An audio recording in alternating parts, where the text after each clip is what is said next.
அப்படின்னு கேட்குற மாதிரி கல்யாண வீட்டுக்கு போயிட்டு அவர் அந்த பக்கமாக திரும்பிக்கிட்டாராம். அந்த பக்கம் சீமான் இருக்காரு, பேசிக்கிட்டு இருந்திருக்காரு. இந்த பக்கம் பார்த்துட்டு அப்படின்ட்டு அவர் பேசியிருக்காப்புல. சீச்சி சீரன நீச்சி சீச்சி சீரன நீச்சி அப்படிங்கிற மாதிரி பாட்டை போட்டு விட்டு, இதையே நம்ம பொசசிவ்னஸ்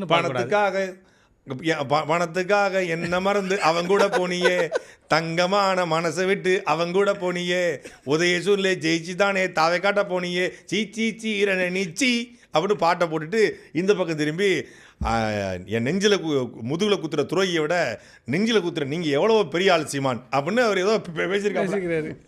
அது ஒரு காதில் வந்து காது கூட பேசணுன்னே உட்கார்ந்து என் பக்கத்தில் சீட்டு இருந்தால் கூட என் பக்கத்தில் உட்காரல. அது ரொம்ப எனக்கு சேம் ஆகி போச்சு. I am same on me அப்படிங்கிற மாதிரி ரொம்ப ஃபீல் பண்ணியிருக்காப்புல. ஃபீல் பண்ணி ஒரு கூட்டணி கட்சி ஒரு தலைவர் 83 வயசு ஆகுதுன்னு நினைக்கிறேன்.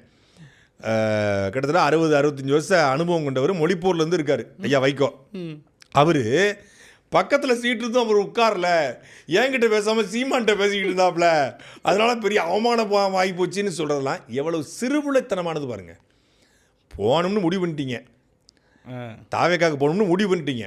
இதில் என்னன்னா கூட்டணியை விட்டு வெளியே வராங்களா, அதுக்கு எல்லாரும் ஐயோ ஏகோபித்த ஆதரவா. அந்த அவர் சொன்னார்ல நாஞ்சில் சம்பத்து, மதிமுகவெல்லாம் நீங்கள் வந்து கூட்டு போகணும்னா ஒரே ஒரு வந்து டெம்போ ட்ராலர் போதும், ஒரு வேன் போதும், பெரிய வேனை அமைத்திடக்கூடாது, சின்ன வேன் போதும், மொத்த வரையும் அடைச்சிடலாம்னாப்புல. அது மாதிரி அந்த மண்டபத்தில் தான் மொத்தமே மதிமுகவும் கத்தி கூப்பாடு போடுறாங்க. இப்படி தான் திமுகவில் இணையும் போது கத்தி கூப்பாடு போட்டாங்க.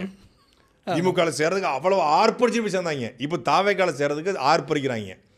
அதாவது தாவேக்காவை நம்ம கடமையை விமர்சனம் பண்ணி மக்கள் மத்தியில் தாவேக்காவோட தவறில் எடுத்துரைச்சி, தாவேக்காவுடைய அநீதிகளை அடக்குமுறைகளை தாவேக்கா எம்எல்ஏக்கள் அமைச்சு செய்யக்கூடிய தவறுகளெல்லாம் மக்கள்கிட்ட எடுத்து சொல்லி தாவேக்கா சரியில்லைன்னு சொல்லணும் இல்லையா? அந்த பணியில் ஒரு 50 விழுக்காடு பணியை ஐயா வைகோ பார்த்துக்குவார். இனி வந்து அவர் நல்லா பார்த்துக்குவாப்புல. இனி அந்த வேலை நமக்கு கொஞ்சம் குறைஞ்சிருக்கு.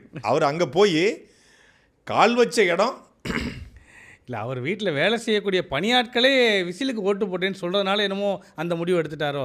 வீட்டில் உள்ளவங்களே நமக்கு ஓட்டு போடலை, நம்மளும் அங்கேயே போவோம் அப்படின்னு. அடுத்து வீட்டில் உள்ளவங்க ஓட்டு போடல, அடுத்து சுற்றி இருக்கவே ஓட்டு போட மாட்டான் அப்படின்னோடனே தாவன்னு முடிவு பண்ணிட்டாப்ல. அங்கே அவரை பொறுத்தவரைக்கும் எந்த பஸ்ஸு கிளம்ப தயாராகும் அந்த பஸ்ஸே வருவார். எந்த ஊருக்கு போகணும் முக்கியம் கிடையாது. இப்போ எந்த ஊருக்குங்க போனோம், நான் கோயில்பட்டி போனோம், அப்போ இந்த பஸ் ஏறுறீங்க, இந்த பஸ் முதல்ல போகுது, அதில் இதில் 2 போயிடுவாப்புல. சிச்சுவேஷன்ஷிப்பு தான் அவருக்கு.